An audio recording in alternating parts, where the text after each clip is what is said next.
What's up guys, welcome back to the channel. Today I am reporting to you from San Francisco, California at the AMD press event where they have just unveiled a bunch of juicy details about their long-awaited family of Ryzen CPUs based on the Zen architecture. And you guys have been waiting for this information for a long time, and I think you guys are going to be fairly impressed with the information I'm about to share with you. I do have a lot of stuff to do right after this, and I'm pretty pressed for time, so I'm going to make this quick and to the point. Hopefully you guys don't mind. So just diving right in here, disrupt was a big word in this press event that AMD kept throwing around because they are really trying to disrupt the market with the new Zen family of CPUs, and I believe they are going to, based on the prices and the specs that they have outlined in today's press event. All of the Ryzen 7 chips, all three of them, that are confirmed right now are going to feature 8 cores and 16 threads, so SMT of course. And by the way, all of the processors in the Ryzen family are going to have unlocked multipliers, which kind of keeps the trend that we've seen in the past from AMD.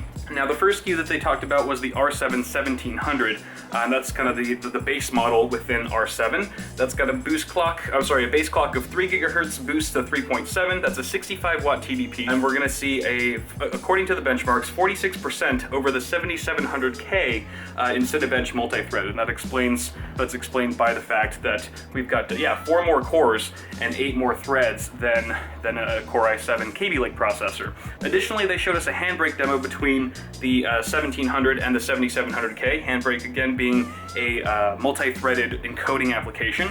And we basically saw the 1700 render it was a fairly small file, but it did render it in 14% less time than the 7700K. And of course, that's going to save you tons more time if you're dealing with larger files. The last demo they showed us with the R7 1700 was a game and live stream setup where they basically had a MOBA playing and they were streaming that out at, I don't know if it was at 720p or 1080, I'm not exactly sure what the encoding settings were, but they had that stacked against a 7700K once again on the Intel side. And basically it was like night and day. The Intel demo was choppy. There was clearly an amount of latency that was virtually unplayable, whereas on the Ryzen side it was buttery smooth all the way through. And they ended up calculating that the 7700K system only delivered 82% of the total frames for that stream as opposed to 100% with the Ryzen setup. So that's pretty impressive as well. The next SKU on the lineup is the R7 1700X. And this has a base clock of 3.4, turbos to 3.8 with a 95 watt TDP, so a little bit higher now and probably a little bit more demanding in the thermal department. I completely forgot to tell you the price of the R7 1700. Let me rewind.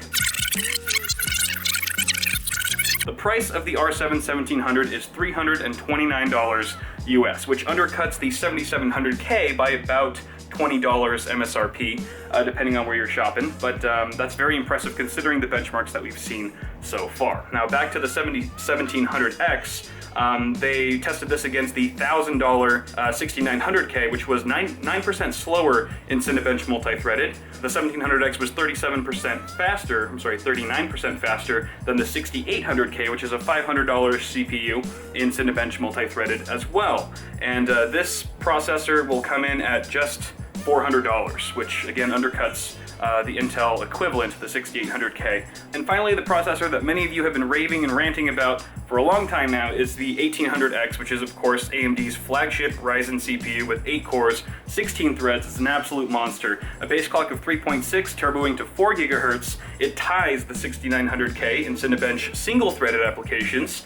And they actually did a multi-threaded application in the same program and found a 9% boost in score with the 1800X over the 6900K. And the final demo they showed off was a comparison between an R7 1800X and again the 6900K in Sniper Elite, where the system was basically rocking 2 RX 480s in Crossfire. And they essentially showed, again, a side-by-side comparison on the screen. All we saw was the little frame rate counter. It wasn't an A to B comparison in terms of the gameplay and what was being displayed, so it was hard to kind of gauge a one-to-one comparison. But they seemed very comparable. But for the most part, it seemed like they were still in the same 70 to 80 FPS range at 4K, which is pretty good. So you can definitely get a premium gaming experience with something like the 1800X. Now, that is going to be coming in at $500 MSRP. That's less than half the price of a 6900K and beats the crap out of it in certain applications I shouldn't say beats the crap out of it. It's probably not a landslide, but still, it's a landslide victory when you consider price to performance, no doubt. So it'll be interesting to see how Intel responds in their own way, with perhaps some price cuts in the near future.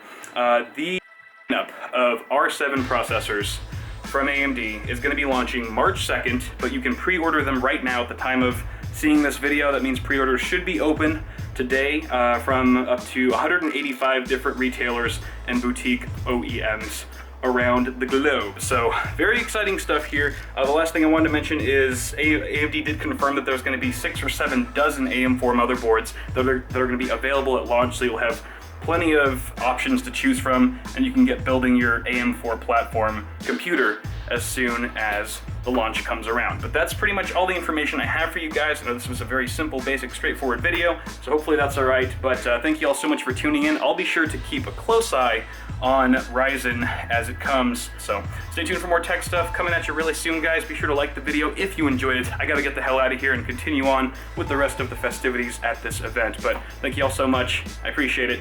Have a good one. Peace.